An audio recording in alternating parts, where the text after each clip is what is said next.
দিয়েছে পুরো 1 মাস স্কুল বন্ধ থাকবে।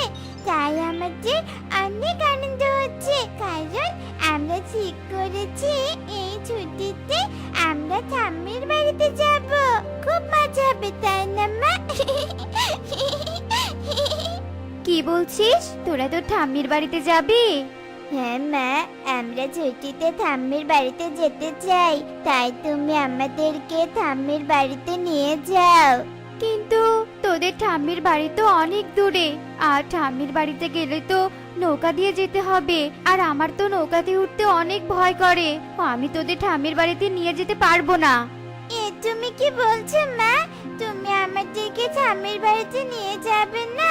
কিন্তু আমরা যে ঠাম্মির বাড়িতেই যাব। তুমি আর না করো না মা, আমরা নৌকাতে করে ঠাম্মির বাড়িতে যাব। তুমি দেখো আমাদের কিছুই হবে না, তুমি শুধু শুধু ভয় পাচ্ছ। ঠিক আছে, তোরা যখন এত করে বলছিস, তবে আমি তোদেরকে তোদের ঠাম্মির বাড়িতে নিয়ে যাব। তোরা তৈরি হয়ে নে। কি মজা, কি মজা, আমরা ঠাম্মির বাড়িতে যাব। আমার তো অনেক আনন্দ হচ্ছে, ঠাম্মির বাড়িতে গিয়ে আমি অনেক মজা করব। এরপর টুকি ও রকি ঠাম্মির বাড়িতে যাওয়ার জন্য তৈরি হয়ে নেয় এবং তারা দুজনে তার মা টুনির সাথে তাদের ঠাম্মির বাড়িতে যাওয়ার জন্য রওনা দেয়। মা, ওই তো নদী দেখা যাচ্ছে, এবার আমরা নৌকাতে উঠব, আর নদী পার হলেই আমরা ঠাম্মির বাড়িতে পৌঁছে যাব। হ্যাঁ রাকি, তুই একদম ঠিকই বলেছিস। চল এবার কথা না বাড়িয়ে আমরা নৌকাতে উঠি। এরপর তারা নৌকাতে উঠে আর দেখতে দেখতে তারা নদী পার হয়ে পাশের বনে চলে আসে।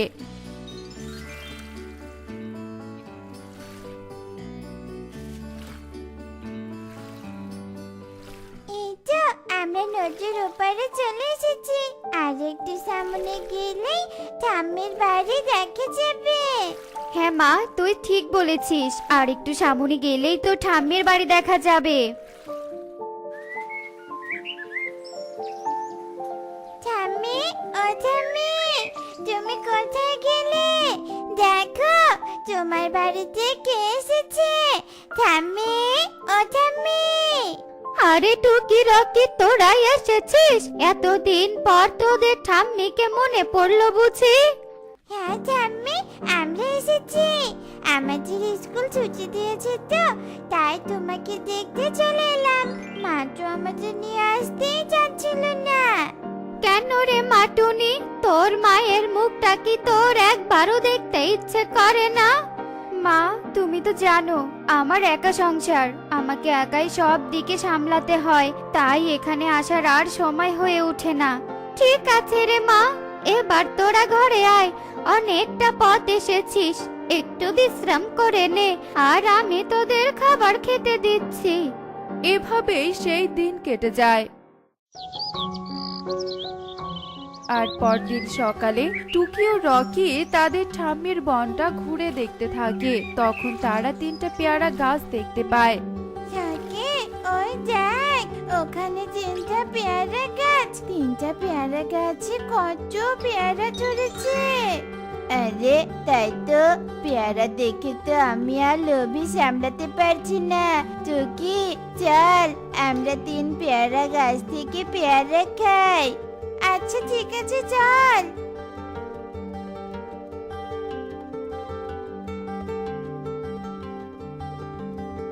রাকি, চল এখান থেকে কিছু পেয়ারা নিয়ে যাই, ঠাম্মি আর মাকে খেতে দিব। আচ্ছা, আমি তোকে কিছু পেয়ারা পেরে দিচ্ছি।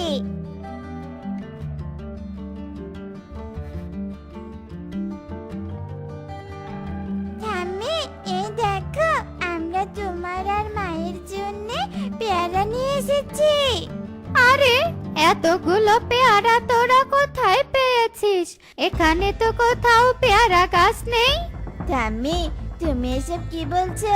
এই বনে 3 পেয়ারা গাছ আছে, আর 3 পেয়ারা গাছে কত পেয়ারা ধরেছে, আর তুমি কি না বলছো এই বনে পেয়ারা গাছই নেই?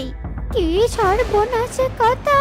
তোরা ওই 3 পেয়ারা গাছের কাছে গিয়েছিস কেন? খবরদার, আর কখনো তোরা ওই 3 পেয়ারা গাছের কাছে যাস না, কারণ ওই 3 পেয়ারা গাছে পেতনি থাকে। ধুর ঠাম্মি, তুমি যে কি বলো না, পেতনি বলে কিছু হয় নাকি? সব তোমার মনের ভুল। পেতনি কখনো আমাদের কাছে আসতেই পারবে না। বেশি পেকে গেছিস নাকি তোরা? আমি যা বললাম মনে রাখিস, আর কখনো ওই 3 পেয়ারা গাছের কাছে যেন তোদের আমি না দেখি। ওই 3 পেয়ারা গাছে ছিল এক পেতনি। সে পেয়ারা খেতে খুব ভালোবাসতো। সে তার 3 পেয়ারা গাছের পেয়ারা বাঁচানোর জন্য অন্য বন থেকে পেয়ারা খেয়ে আসতো। আজ পেয়ারা খেয়ে পেতনি যখন তার 3 পেয়ারা গাছে ফিরে আসলো, তখন সে পাখির গন্ধ পেল। আরে, পাখি পাখি গন্ধ পাচ্ছি মনে হলো, কিন্তু কে এসেছিল আমার 3 পেয়ারা গাছের পেয়ারা খেতে? দূর, আমি হয়তো ভুল ভেবেছি। এখানে সবাই তো আমাকে ভয় পায়। কোনো পাখি ভয়ে আমার গাছের পেয়ারা খেতে আসবে না। আমি এখন নিশ্চিন্তে কিছু পেয়ারা খেয়ে নেই।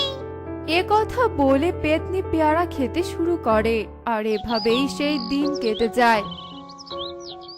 পরদিন সকালে টুকি ও রকি ঘরে বলতে থাকে, টুকি, চল আমরা আজ ওই 3 পেয়ারা গাছের কাছে যাই। 3 পেয়ারা গাছের পেয়ারাগুলো মিষ্টি আর রসালো। আমার জিভে যেন এখনো লেগে আছে। কি বলছিস রকি? তুই আজ ওই 3 পেয়ারা গাছের কাছে যেতে চাইছিস? ঠাম্মি তো মানা করেছে। ঠাম্মি না বললো ওখানে পেতনি থাকে?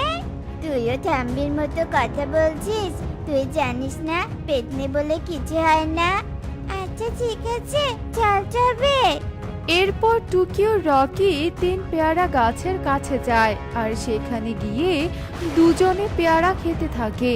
এবারে সবাই করতে বোকা, বলে কিনা 3 পেয়ারা গাছে পেতনি থাকে, তাই কেউ পেয়ারা খেতে আসে না।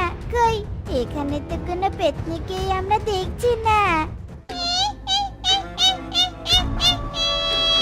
তোরা পেতনিকে এখনো দেখতে পাসনি বুঝি? আয় তবে, তোরা পেতনিকে দেখে যা।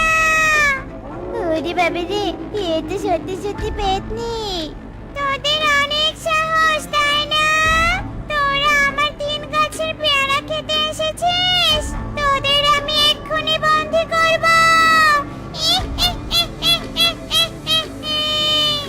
তুমি দয়া করে আমাদের বন্দি করো না। আমাদের ভুল হয়ে গেছে।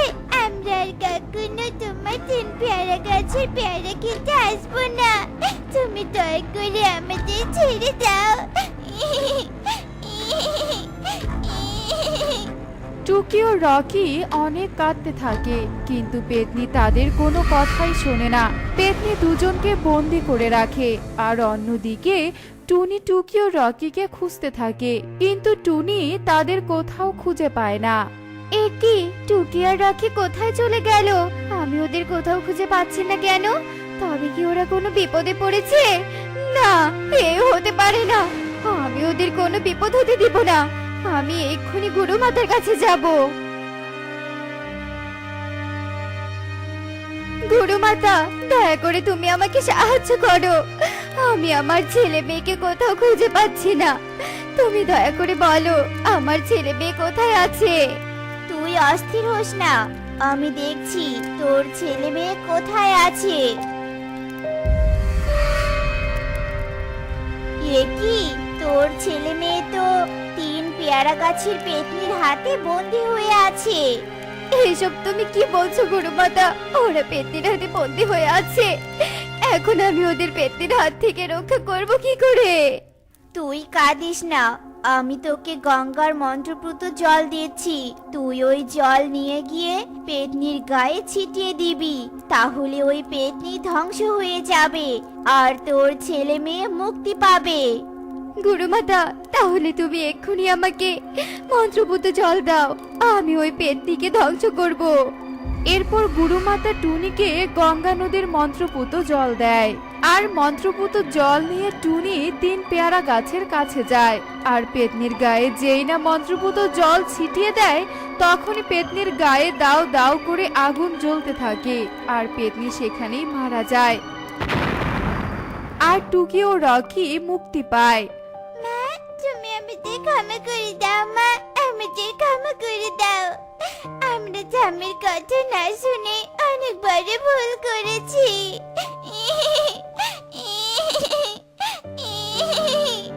হ্যাঁ মা, আমরা অনেক বড় ভুল করেছি। আমাদের ঠাম্মির কথা শোনা উচিত ছিল। ঠাম্মির কথা শুনলে আজ আমরা এত বড় বিপদে পড়তাম না। এখন বুঝেছিস বড়দের কথা না শুনলে কি হয়? আর কখনো বড়দের কথা অমান্য করবি না, বুঝেছিস? হ্যাঁ মা, বুঝেছি। আর কখনো আমরা বড়দের কথা অমান্য করব না, কারণ বড়রা যা বলে আমাদের ভালোর জন্যই বলে। এরপর টুনি টুকি ও রকিকে নিয়ে বাড়িতে চলে যায়। আর এরপর থেকে তারা সুখে শান্তিতে দিন কাটাতে শুরু করে।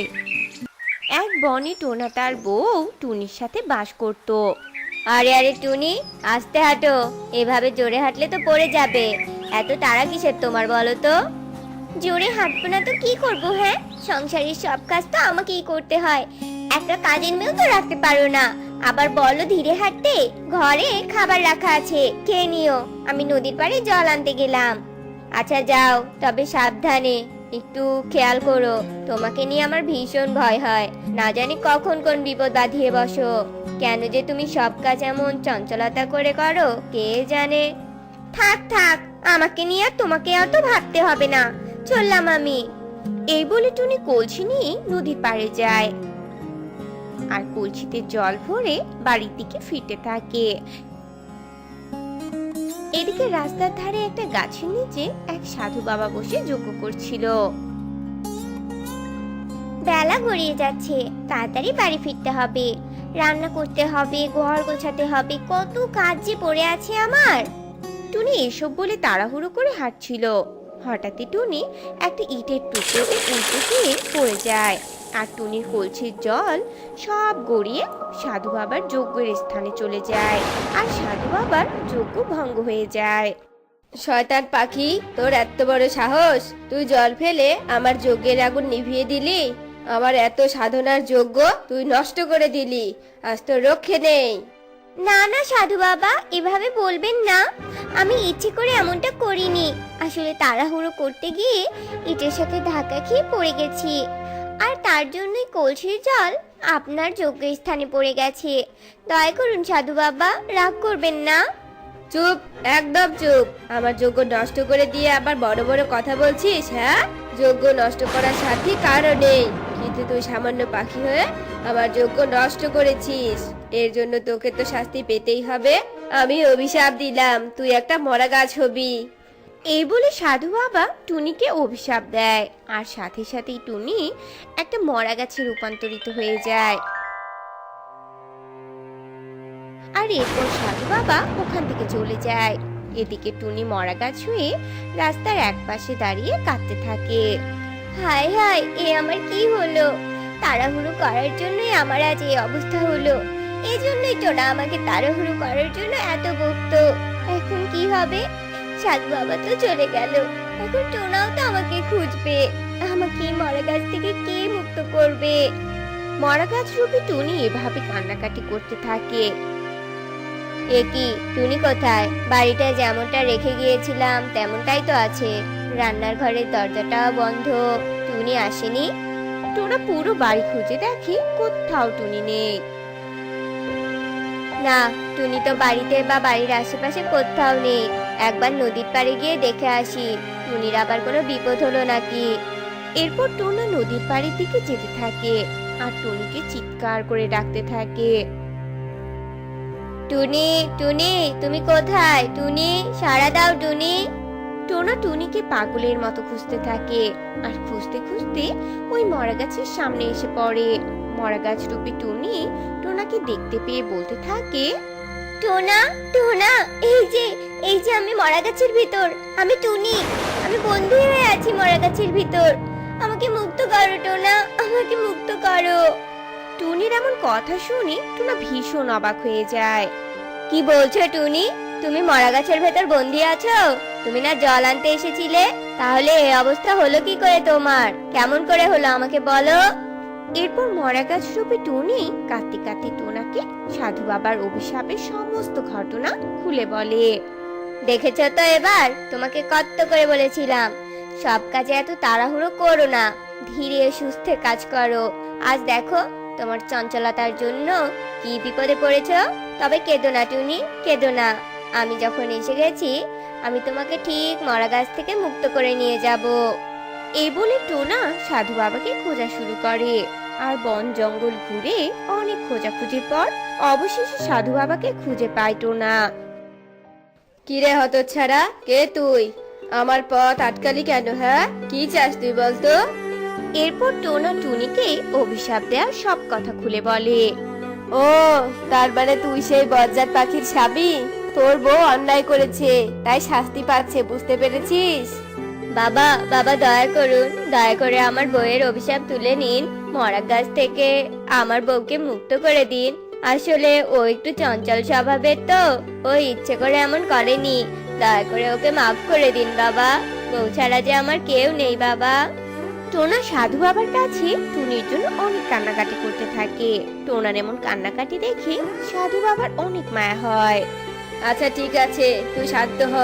তখন তোর রাগের মাথায় আমি তোর বউয়ের ওপর অভিশাপ দিয়ে ফেলেছি, তবে তোকে তোর বউয়ের অভিশাপ কাটাতে হবে। হ্যাঁ সাধু বাবা বলুন, আমি কি করলে আমার বউকে আবার ফেরাতে পারবো? আমি আমার বউয়ের জন্য সব করতে পারবো। তবে যা, ওই উত্তরের কালো বনে যা। ওই বনে এক ডাইনির রাজ্য আছে। ওই রাজ্যেরই এক কোণে গোলাপি রঙের একটা গাছ আছে, যে গোলাপি গাছে সোনালী আপেল ধরে। তুই যদি ওই রাজ্য থেকে গোলাপি গাছে সোনালী আপেল এনে ওই মরা গাছকে খাওয়াতে পারিস, তবেই তোর বউ মরা গাছ থেকে মুক্তি পাবে। ওই ডাইনির রাজ্যে আমার যাওয়া নিষেধ, তাই তো তোকেই যেতে হবে রে। ঠিক আছে বাবা, আপনাকে অনেক ধন্যবাদ। আমি এক্ষুনি যাচ্ছি ওই ডাইনির রাজ্যে। এরপর টোনা বেরিয়ে পড়ে কালো বনের উদ্দেশ্যে। এদিকে ততক্ষণে রাত হয়ে যায়। টোনা সারা রাত উঠতে থাকে। উঠতে উঠতে একসময় টোনা কালো বনে পৌঁছে যায়। অবশেষে কালো বনে চলে এলাম। এবার ডাইনির রাজ্য খুঁজে বের করতে হবে। আর ওই তো একটা বড় গেট। আর সাইনবোর্ডে ওটা কি লেখা? আরে, ডাইনি রাজ্য লেখা। তার মানে এটাই ডাইনি রাজ্য। আর এই গেট ডাইনি রাজ্যের প্রবেশ পথ। আর দেরি নয়। টোনা দেরি না করে তাড়াতাড়ি গেট দিয়ে ডাইনি রাজ্যে প্রবেশ করে। আর হঠাৎই এক কালো কুচকুচে ডাইনি টোনার সামনে হাজির হয়। সাহস কি করে হলো আমার রাজ্যে প্রবেশ করার? তুই কি জানিস না ডাইনি রাজ্যে পাখিদের প্রবেশ নিষেধ? সাহস করে যখন এসেছিস, মর আমার হাতে। না না ডাইনি মা, আমাকে মেরো না। আমি যে তোমার রাজ্যের গোলাপি গাছের সোনালী আপেল নিতে এসেছি, আমার বউয়ের অভিশাপ কাটানোর জন্য। দয়া করে আমাকে সোনালী আপেল দাও ডাইনি মা। আমি আপেল নিয়েই চলে যাব ডাইনি মা।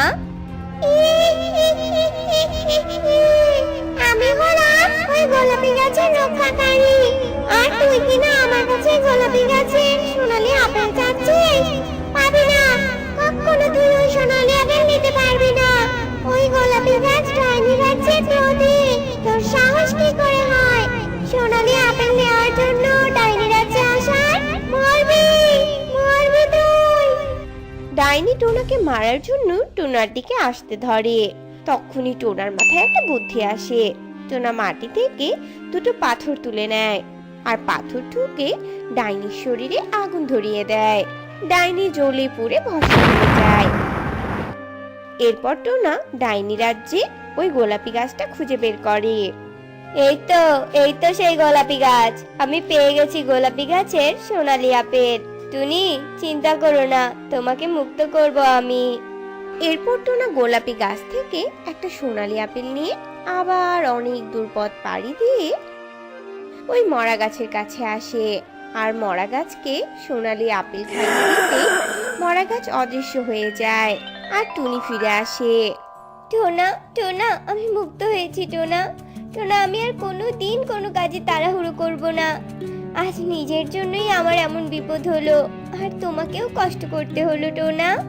এরপর ওরা দুজন বাড়ি ফিরে যায় আর আবার আগের মতো সুখে শান্তিতে দিন কাটাতে শুরু করে।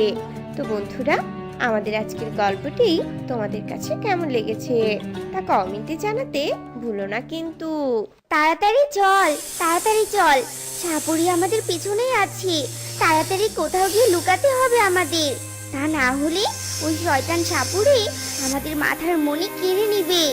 আর একবার যদি ওই সাপুরে আমাদের মাথার মণি পেয়ে যায়, তবে তো পুরো সর্বলোক সাপুরের ইশারাতেই নাচবে। তুই ঠিক বলেছিস রে।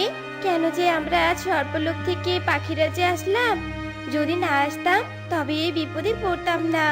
হায় ঈশ্বর, ওই দুষ্ট সাপুরের হাত থেকে আমাদের রক্ষা করো ঈশ্বর, রক্ষা করো। চুপ কর তো তোরা, বিপদে এমন ঘাবড়ে না গিয়ে চল, ওই যে এক বৃদ্ধ গাছ দেখা যাচ্ছে, চল ওই বৃদ্ধ গাছের কাছে গিয়েই আমার সাহায্য চাই। আমরা কিছুতেই ওই সাপুরের কাছে ধরা দিব না। এ কথা বলে তিন সাপ বৃদ্ধ গাছের দিকে ছুটে যায়। সাহায্য করুন আমাদের, সাহায্য করুন, এক দুষ্ট সাপুরিয়া আমাদের তাড়া করেছে। হে বৃদ্ধ গাছ, আপনার কাছে কি লুকানোর কোনো জায়গা আছে?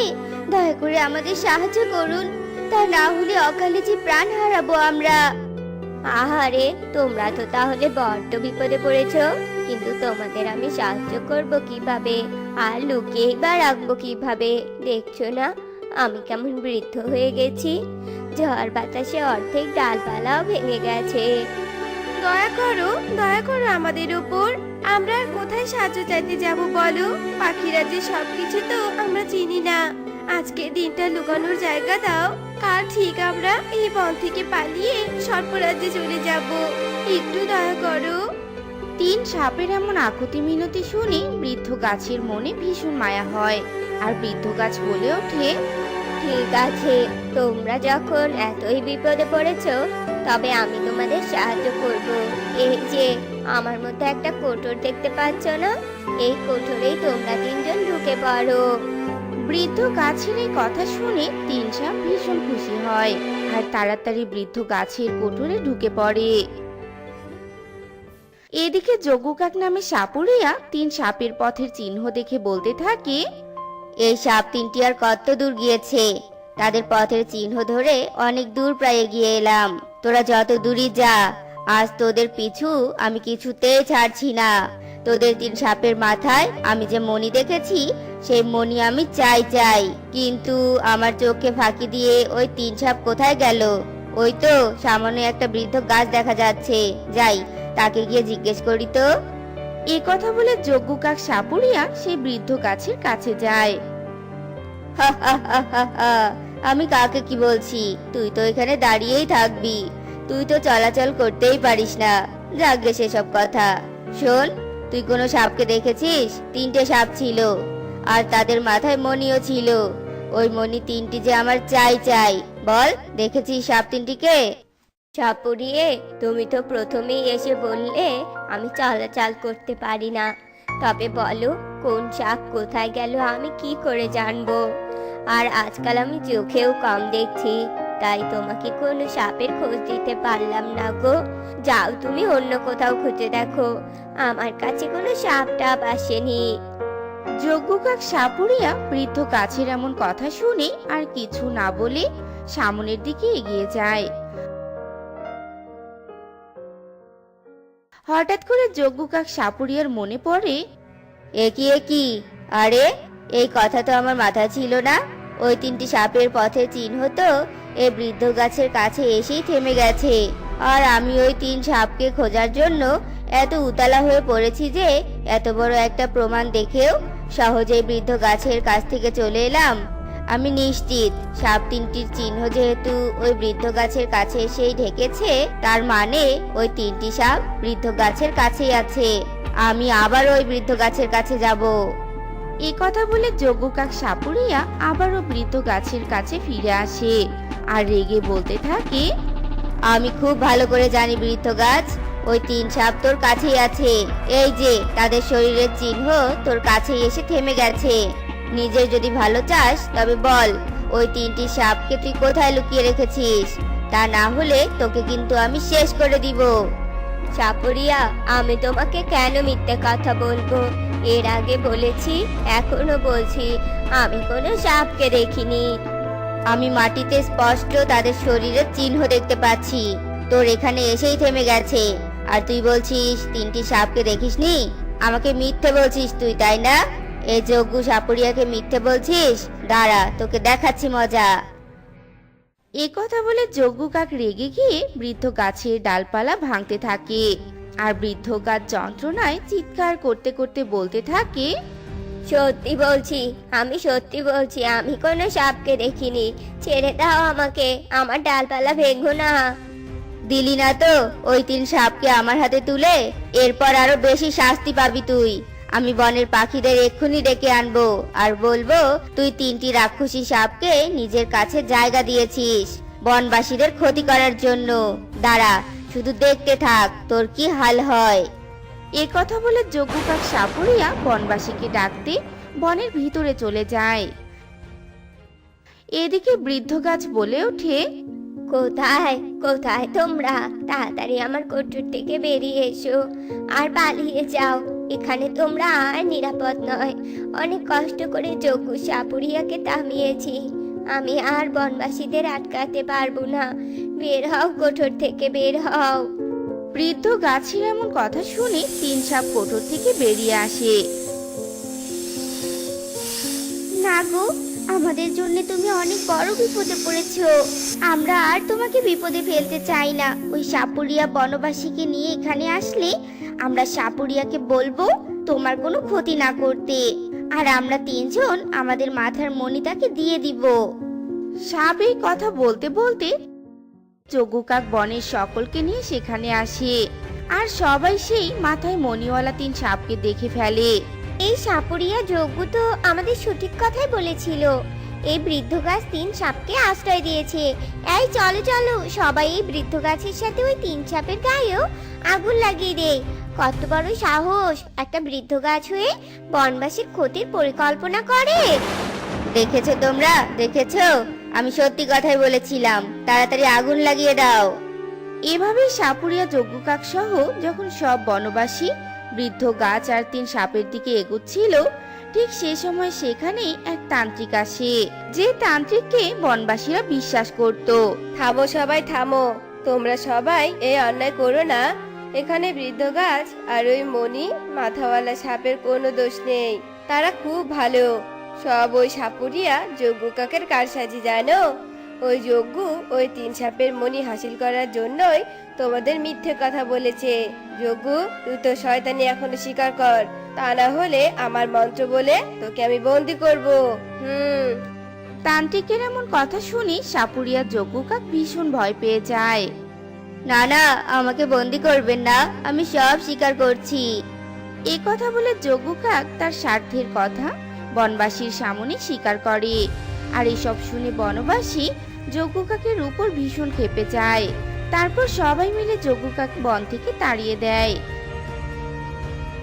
এদিকে যজ্ঞ কাকের হাত থেকে রক্ষা পেয়ে 3 সাপ বৃদ্ধ গাছকে বলে, তোমার জন্য আজ আমরা এত বড় বিপদ থেকে রক্ষা পেলাম গো। তুমি তোমার কোঠরে আমাদের লুকিয়ে না রাখলে অনেক আগেই ওই দুষ্ট সাপুরিয়ার হাতে প্রাণ হারাতাম আমরা। তুমি যেহেতু আমাদের এত বড় উপকার করলে, আমরাও তোমার উপকার করতে চাই। আমরা আমাদের মনের শক্তি দিয়ে তোমাকে আবারও সজীব বানিয়ে দিব, আর তোমার গাছে অনেক ফল ধরবে। সেই ফল দিয়ে তুমি বনবাসী সাহায্য করবে। সাপ কথা বলার সাথে সাথে 3 সাপের 3 মণি দিয়ে আলো বেরিয়ে এসে বৃদ্ধ গাছের উপর পড়ে। আর সাথে সাথে বৃদ্ধ গাছ সজীব হয়ে যায়। সেই গাছে অনেক ফল ধরে। এরপর 3 সাপ নিরাপদে তাদের সর্প রাজ্যে ফিরে যায়। তো বন্ধুরা, আমাদের আজকের এই গল্পটি তোমাদের কাছে কেমন লেগেছে তা কমেন্টে জানাতে ভুলো না কিন্তু।